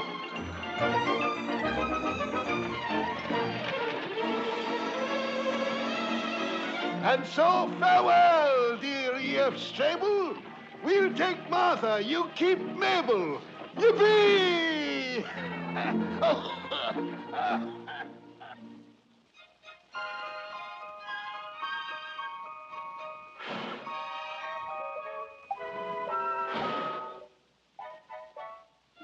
Then one birthday began following another. Faster and faster. Each year there were more and more candles and less.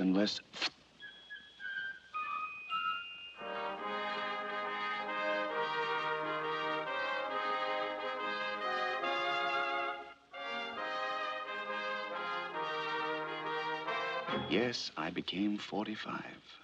Then came 46, 47, and I stopped counting.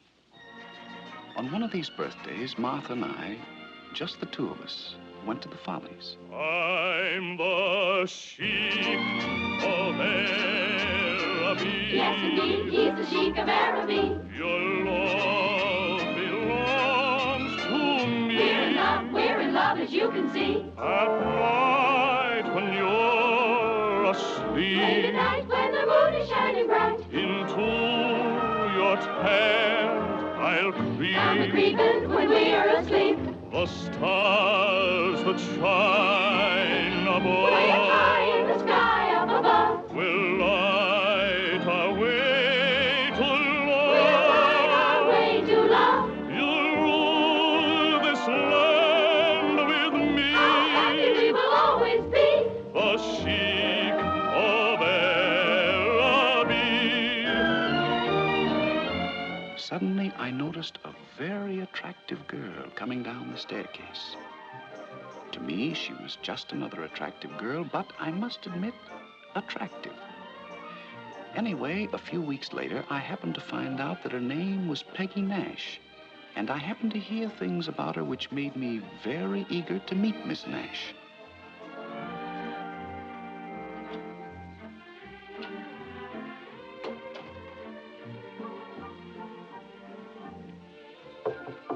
Yes? Mr. Jones to see you. I'll be out in a minute.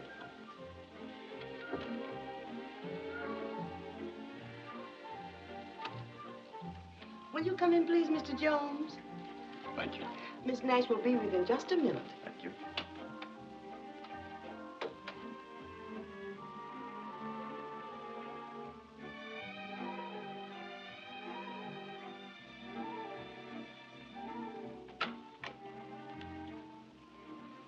How do you do, Mr. Jones? How do you do, Miss Nash?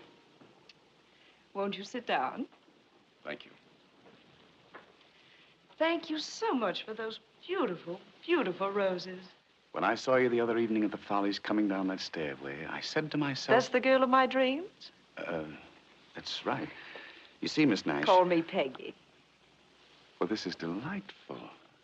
Hello, Peggy. Hello, Jonesy. Well, Jonesy, let me tell you. That note that came with your flowers... You liked it? Who wouldn't? It was so full of charm. It was so sweet. It had all the quaintness of bygone days. Really? Yes, you know, men don't write that way anymore. Oh, why? There's so few of you left. Miss Nash, to tell you the truth, I didn't exactly come up here to be admired as a museum piece. Now, Jonesy, don't be touchy. Yeah. Anyway, Miss Nash... Peggy?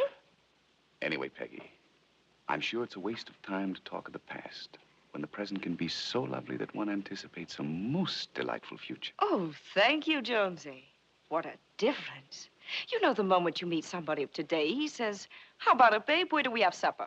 And the next moment, he pulls out a diamond bracelet. And before you know it, there it is on your wrist. How crude. How crude. Yes, very crude. And let me tell you, a bracelet hastily presented is usually selected hastily, whereas a bracelet chosen with care... Has better stones? The very best. Oh, Jonesy, Jonesy, you make it all sound so wonderful, but how could I explain such a gift to... To whom?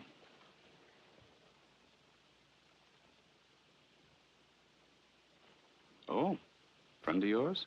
Very much so. Serious? I'm afraid it is. Is there anything I could do to make you forget this young man? Jonesy, you're asking a lot. Just look at him. He seems very young. Not too young. Would it be indiscreet of me to ask who this young man is? Come on, Mr. Van Cleve. Don't you know your own son? No, I didn't fall into your trap. You know, Mr. Van Cleve, girls are awfully smart these days. It must be rather sad for the great cavalier of the gay 90s to find his technique is getting rusty. Yes, I've heard all about the daring Henry. I understand in my mother's day you were, and I'm sure you had a very dashing figure. And now you're a kind of, retired Casanova. You know, it's always the same with men when they retire. Some grow flowers and, some grow a tummy.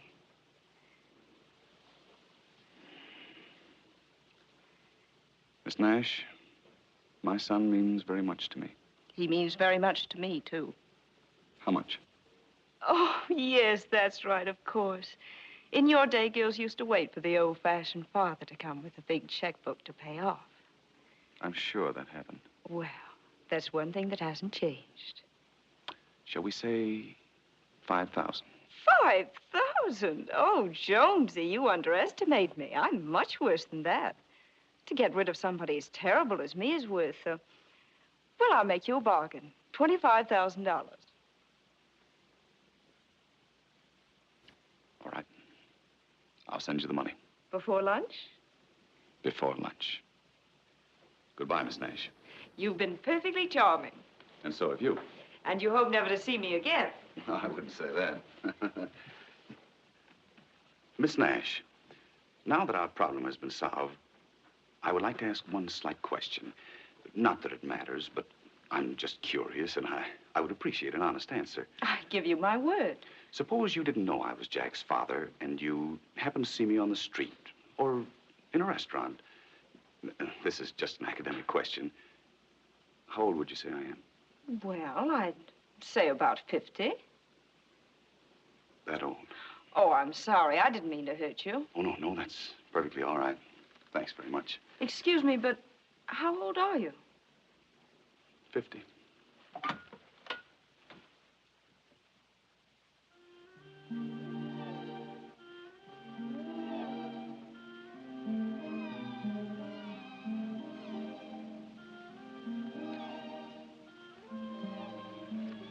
No wonder you get those headaches.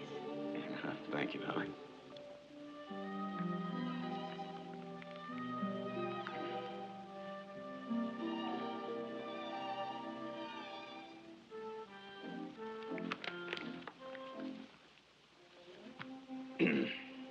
Martha, this is going to be a bit unpleasant. I've tried to keep it from you for some time, but now I think I'd better tell you. I know. You don't love me anymore. Now, darling, don't try to be funny. It's about Jack. Now, will you please stop worrying about Jack? If he wants to stay out late, what of it? If he's ever going to have any fun, now's the time. Don't spoil it. Martha, this is serious. Very, very serious. I just happened to learn the boy got into the clutches of a certain girl. I went to a great deal of trouble, believe me. It wasn't easy. But I managed to find out who the girl was. You mean Peggy Nash? Where did you... How did you know? Oh, I forget. Someone told me. You go to lunch and you hear things. Well, why didn't you tell me? How can you be so placid about a thing like this? Darling, why should I excite you? I know you so well. Certain little things get you all worked up, and then you don't sleep. Then you have to take a pill, and then you don't want to take a pill. Believe me, Henry, the less attention you pay to them, really, these things work themselves out. Oh, Martha, Martha. That is one of your greatest charms. After almost 25 years in New York, you're still the innocent little girl from Kansas. But fortunately, I've had experience with showgirls. And it's a father's function to save his son from the mistakes he made. If we ignore matters like this, how do you think our boy will end up? Just like you with a girl like me. No, darling. Never. Where would he find anybody like you? He couldn't. He won't be that lucky. Aren't you sweet? I have no illusions about myself. Martha, if I hadn't met you, I hate to think where I'd be right now. Well, probably outside some stage door, or even inside the dressing room, and having a wonderful time. Oh, no, darling. Come on, give me a kiss. Don't let's worry about it anymore.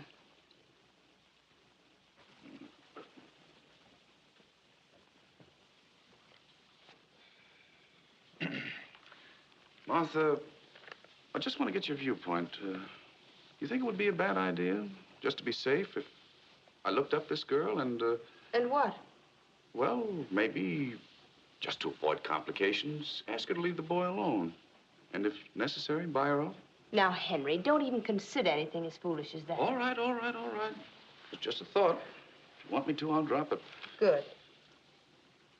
How much did you pay the girl? What do you mean? Don't I know my Henry and his innocent eyes? I beg your pardon, sir, but you told me to let you know when Mr. Jack arrived, sir. He's just come in, sir. Thank you. You see, he's home early for the first time in weeks, and I'll tell you why. He went to the theater as usual, and she gave him his walking papers. And the poor boy is probably all upset. I hope he is. And Martha, don't you baby him. Don't you spoil what I've done. Hello. Hello, Jack. Hello, Mother. Hello, Father. How are you, Jack? Fine. You, look a little depressed. Well, me? Well, I never felt better in all my life. Besides that, I could use $100. $100? What for? Well, I want to throw a little party tonight. Take someone out. Oh, I see. Tell me, whom are you going around with these days, Jack? Now, Martha, that's Jack's personal life, and we shouldn't pry into it. Here you are, Jack. There's your $100. Thanks, Father. Have a good time. Thanks. And I'm not interested in whom you're taking out. I'm sure she's all right. Anyway, it's none of our business whether you're taking out Mary Jones, Helen Smith, Mitzi Glutz, or Peggy Nash. Peggy Nash? Father, what is this? Are you trailing me? Where'd you hear that name? I don't know. Martha, where did we hear that name? I don't know, and don't ask me. Well, one has friends, and, yes, and one goes to lunch. Tell me, isn't she a Follies girl famous for coming down a staircase? Well, now, look, we're all grown up, aren't we? Why, certainly. Well, I had a crush on her. Ah, and why not? Why shouldn't he? I don't know, and don't ask me. I understand she's a very attractive girl. Oh, she is. And I took her pretty seriously. Oh, you did, huh? Yes, very. And then after a little time... Yes? I got tired of her. Oh, well, you did, huh? So then I faced the problem of how to get rid of her. You know, things like that aren't easy. I should say not. Don't ask me. I didn't ask you. I merely made a statement. Go on, Jack. But after all, what could she do to me? I hadn't promised her anything. You hadn't? I should say not. I wasn't the first romance in her life. You know, I'm no baby. But nevertheless, you went there expecting a lot of trouble, didn't you? Yes. But to my surprise, she was so big about the whole thing and let me off so easily. Oh, she did, huh? Well, isn't that fortunate? Yes. You know, she was so wonderful about the whole thing that I almost fell in love with her again. Oh. Oh, but it's all over now, and I'm glad of it. And so am I. And so am I. As a matter of fact, I never was happier in my life. And while we're on the subject, Jack, I think you're getting to the age where you should start to look around for a really nice girl. Oh, I don't have to look around. I've met her already. Oh, you have? A wonderful girl. The most wonderful girl I ever met in my life. Really? Well, isn't that nice? Tell me, who is the young lady? Is she someone I might know? A New York girl, perhaps? Oh, no, she comes from Philadelphia. Oh, from Philadelphia. Somehow Philadelphia always sounds right, doesn't it, Martha? Yes, it does. Tell us who she is. Yes, tell us. Well, have you been to Earl Carroll's Vanities? You mean this girl comes down a staircase, too? Oh, I should say not this girl. This one slides down the banister, falls right in the orchestra, and lands bang, right on the big drum. Oh, you'll be crazy about her. Well, see you tomorrow. I have to run along.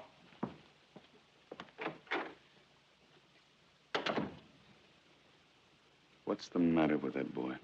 He's young, Henry. That's all. Come on, dear. It's time to go to bed.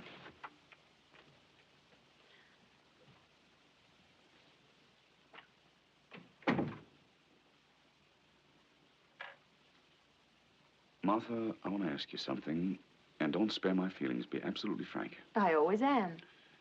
If you didn't know me and you saw me for the first time on the street or in a restaurant, Martha, do you think I'm getting a little heavy?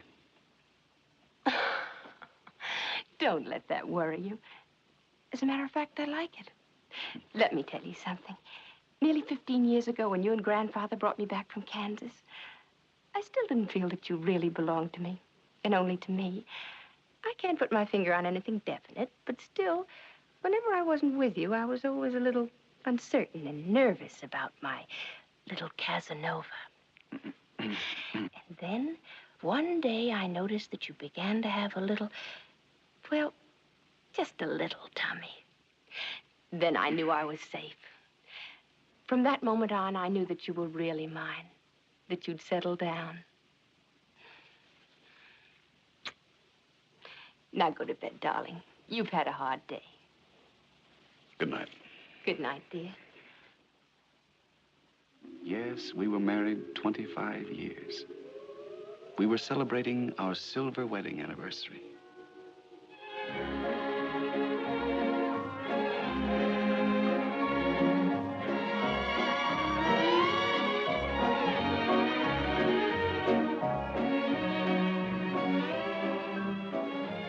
Have you seen Mrs. Van Cleve? No, sir. I've been in the kitchen. Jack, is your mother upstairs? No, I haven't seen her.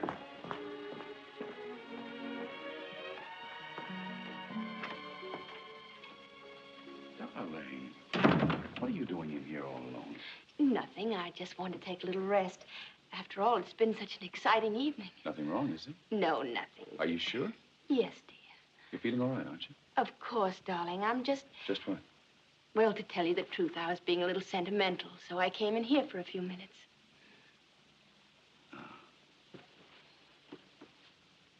Yes. This is where it all started. 25 years ago. I was... Yes, I was standing over there by that desk. No, you were sitting in the chair. Yes, you're right. And then you came in and you stood by the desk. Then suddenly you started walking toward me. Very slowly. very slowly. I could count every step. Oh, you were such a frightened little girl, and the closer I came, the more frightened you were. Darling, I want to make a confession. After all, we've been married 25 years. What is it? I wasn't frightened at all. You weren't? Not at all. And when you were walking toward me so very slowly, do you know what was in my mind? No. I thought, what's the matter with him? Can't he walk faster?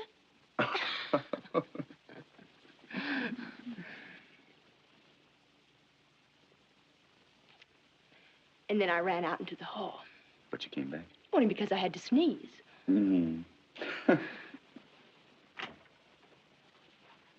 I beg your pardon, madam. You're wanted on the telephone.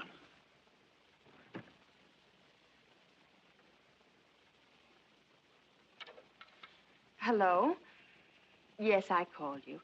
Well, it's really not important. Yes, everything is all right now. I'll call you soon. All right, tomorrow.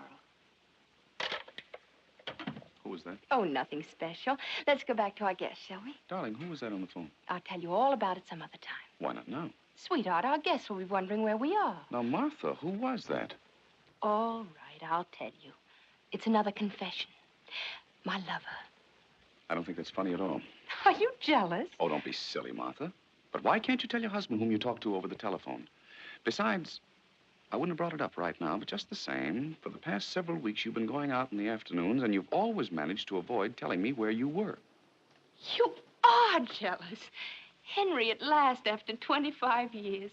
Thank you, darling. Martha, whom did you talk to? Darling, don't be a baby. What dashing young cavalier would be pursuing me? Plenty. You're still very attractive, and you know it. Henry, I don't think you realize how sweet you're being at this moment. No husband could have said anything lovelier to his wife on their 25th anniversary. Imagine if 25 years ago I hadn't sneezed. I wouldn't be the happiest woman in the world right now. Are you? Yes, Henry.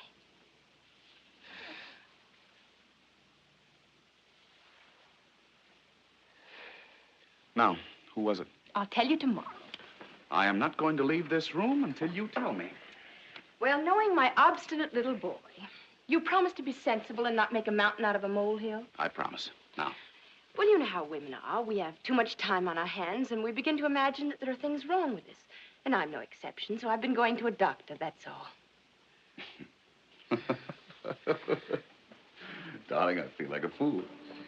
Now, I have a confession I must make to you. I really was jealous. Martha, what did you go to the doctor for? What's wrong? Nothing, really. Oh, so that's why you came in this room. You weren't feeling well. Darling, is it serious? I tell you, it's nothing at all. Just a little dizzy spell. Darling? Now, you promise to be sensible. Come on, let's dance. Martha, what did the doctors say? Listen, dear, if I take 5 drops 3 times a day, and if you don't worry about me too much, we'll both live to celebrate our golden anniversary. Now, come on, let's dance.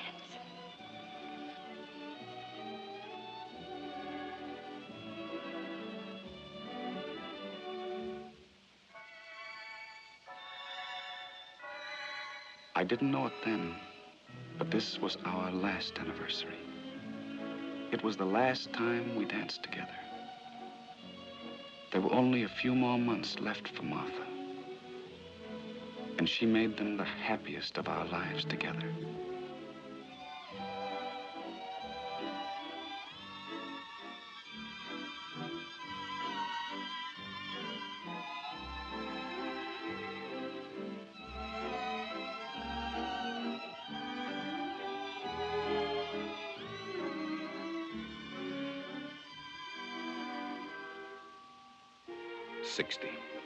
Yes, I was 60.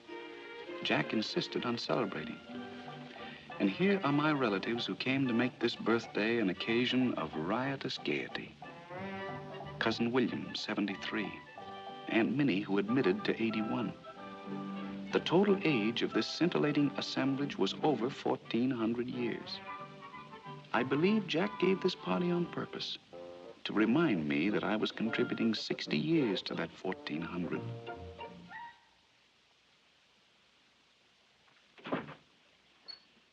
Good morning. Good morning, Miss Ralston. Is Mr. Van Cleve down yet? He's having his breakfast. Oh, thank you. Good morning, Mr. Van Cleve. Good morning, Miss Ralston. Sorry to get you up so early, but I want these 2 letters to leave on the 9:30 plane. Yes, Mr. Van Cleve. And when you get back to the office, will you please see that I get a complete domestic report from every department before noon, because I may go to Chicago. Very well. Now, there's just one little thing. It's, well, a letter came in from your father addressed to the board of directors, and... Is he trying to go over my head again? I'm sure he didn't mean it that way. What does he want? We live together in the same house, and then he writes letters to the board of directors. What's the old gentleman trying to put over this time? He wants the board of directors to vote him a bonus. A bonus? He talked to me yesterday, confidentially. In case that bonus doesn't go through, he wanted me to persuade you to give him at least an advance on his monthly check. He shouldn't go to you, Miss Ralston. Oh, but... Well, I'm going to give him a lesson.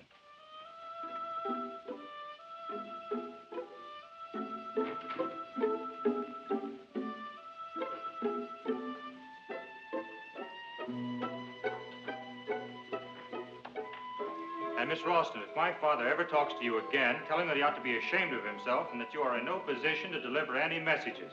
Yes, Mr. Van Cleve. Why, Mr. Van Cleve? Is he in a bad mood? Terrible. Now, look here, Miss Ralston, would you do me a very great favor? Father? Oh, good morning, Jack. Good morning. I'd like to talk to you. Father?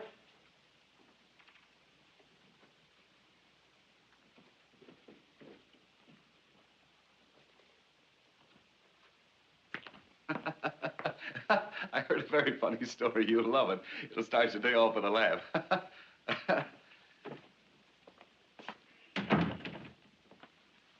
You ought to be ashamed of yourself. Coming home at all hours, making a wreck of yourself. How much longer do you think you can keep this up? Please, Jack, don't scold me. Someday you're going to collapse. Do I look that bad? You look like a ghost. I know you're right, Jack. I know I should change my way of living, but my boy, put yourself in my position. I'm lonesome. You're always away somewhere on business. And being alone in this big house night after night, you don't know what it's like. Neither do you, because you're never at home. But I can imagine what it's like. And, Jack, it's horrible. Now, my boy, I want to talk to you. I'm not fooling myself. I'm not getting any younger. I think the time has come for me to change my way of living. You know, Jack, when a man gets to be 60, the blood doesn't flow as fast anymore. Instead of a wild mountain stream, it becomes a quiet little brook.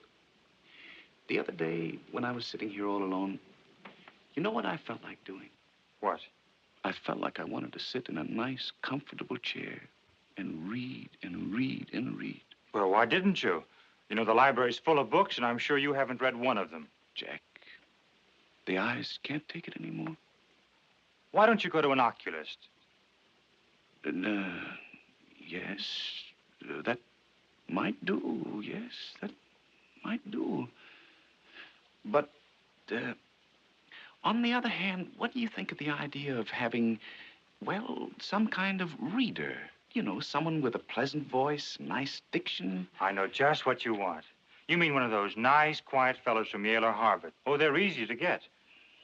Now, who is she? Jack, you have the most suspicious mind. Come on. How old is she?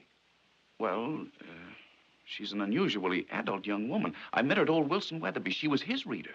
The whole thing sounds a little fishy to me. Now, Jack, why do you want to deprive your old father of a little cultural pleasure? I can think of nothing more dignified and homelike than sitting in front of a fireplace and having someone read a fine book to me. Something worthwhile. Something...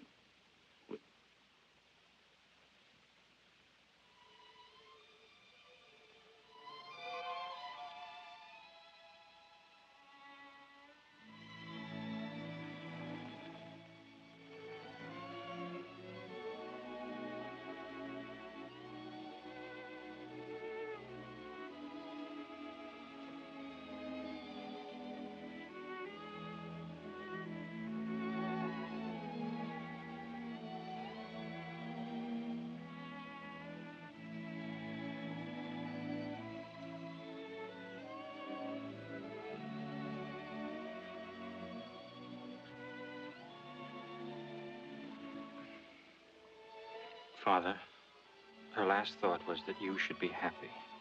And I promised her I'd see to it. So if you want this young lady to read to you, go ahead with my blessing. No, I couldn't do it. When a man gets to be 60, his life isn't over, Father. Doesn't have to be over. If a man is lonely and he feels that he needs, well... You mean the feminine touch? That's natural. But I think he should find someone closer to his own age. Maybe. Not a girl of, 24. Well, that is a little out of proportion. I'm afraid so. But if, on the other hand, he should meet a cultured woman of... Right. Someone with real dignity. A woman of about 50 or 51. Or 52 or 53 or even 55. That's more like it. Yeah. Jack, my future looks pretty depressing.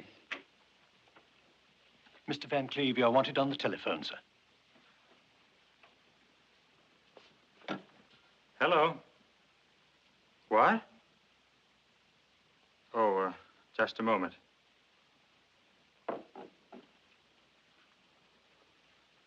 It's for you, Poochie.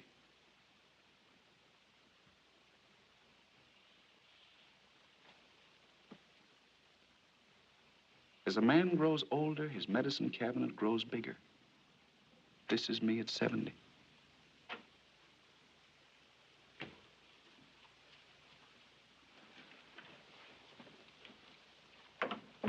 Now, really, there's nothing to worry about. But Mrs. Van Cleve, please... I know, but it was his 70th birthday yesterday, and I didn't have the heart to keep him from celebrating a little. You know, I hate to go to that banquet and leave the old man alone. I'd just as soon stay home. No. It's perfectly all right for you to go. In fact, the fewer people around him, the better off he'll be.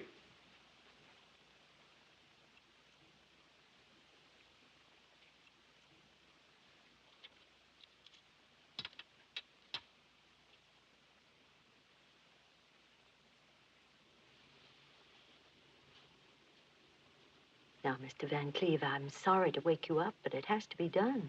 Yeah, if I could just see that people say that.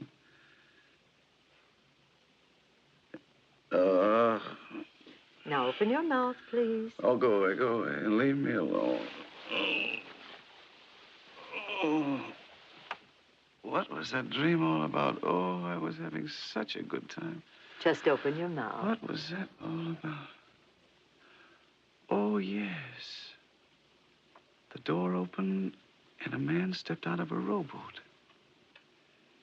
He said, Henry, I've come to take you on a trip from which you'll never come back. Please, don't get excited. And I said, my good fellow, if I ever take a trip like that, it'll be in a deluxe cabin.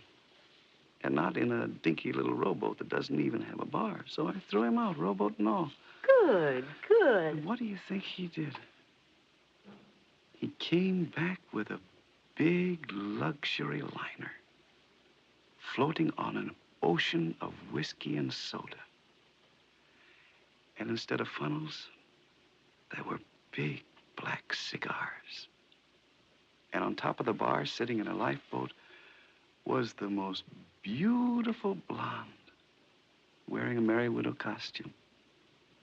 She dived into the whiskey and swam right over to my bedside. Henry, she said, how about a little dance? And the man from the boat took an accordion out of his pocket, and he played the Merry Widow waltz. The girl held her arms out to me, and she started to dance. Well, with him playing and her dancing, and me up to my neck in whiskey anyhow, well, I put my arms around that beautiful girl and was just about to dance with her when, of all people, you cut in. You, yes, you. Just open your mouth. Oh, go away and take that thermometer with you. Oh.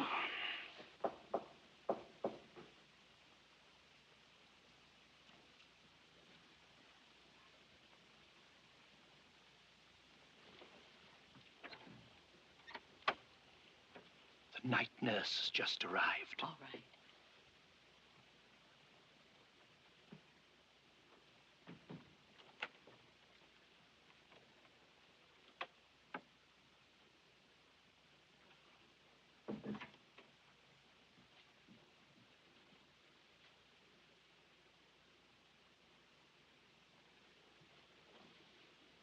evening. Hello. First door to the right. Thank you.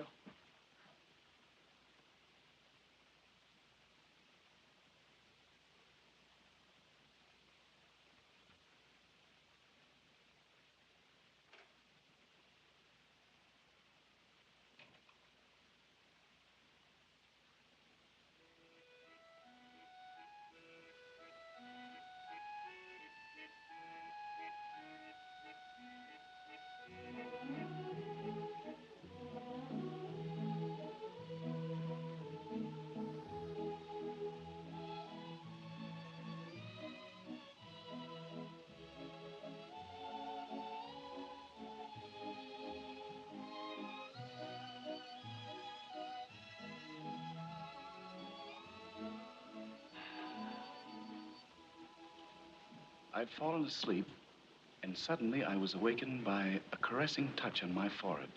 I opened my eyes, and there she was, sitting right on the edge of the bed. Nellie Brown, registered nurse. Your Excellency, one look at her, and it didn't matter whether she was registered or not.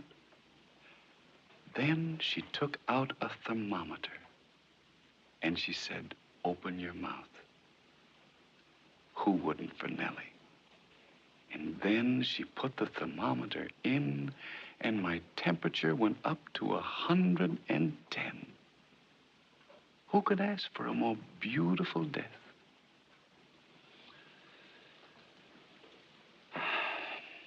Your Excellency, that's the story of my life. And I'd be grateful if you'd push the button and have it over with. No. Definitely no. I hope you will not consider me inhospitable if I say, sorry, Mr. Van Cleve, but we don't cater to your class of people here. Please make your reservations somewhere else. Somewhere else? But, Your Excellency, if I walk into the lobby of the other place... You mean above? Yes. I know what will happen. They might not even let me register. The doorman might not even let me in. Well, you never can tell. It's worth trying. Sometimes they have a small room vacant in the annex. Not exactly on the sunny side and not so very comfortable. The bed may be hard and you might have to wait a few hundred years until they move you into the main building. Well, it doesn't hurt to try. After all, they may inquire about you among the residents in the main building. I think you'll find a lot of people who'll give you a good reference, and that always helps. For instance, there were several young ladies. What about them? Well, some of them might be there. And so far as I can see, you've made them all very happy. I'm sure they'd like to see you happy, too. And your grandfather. Oh, yes. Grandfather. Don't you think he'll be waiting for you? He might. He will. And not with a baseball bat. And if they all should fail, there's still someone else. Yes. She's up there. And she will plead for you. Do you think so? You know she will. Yes, Mr. Van Cleve. I would say you have a chance. A very good chance. Anyway, it's worth trying.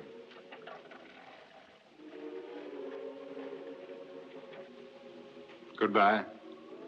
Goodbye, Your Excellency. And thank you. Good luck. I'll need it.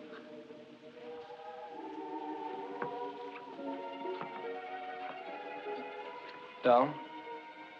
No. Up.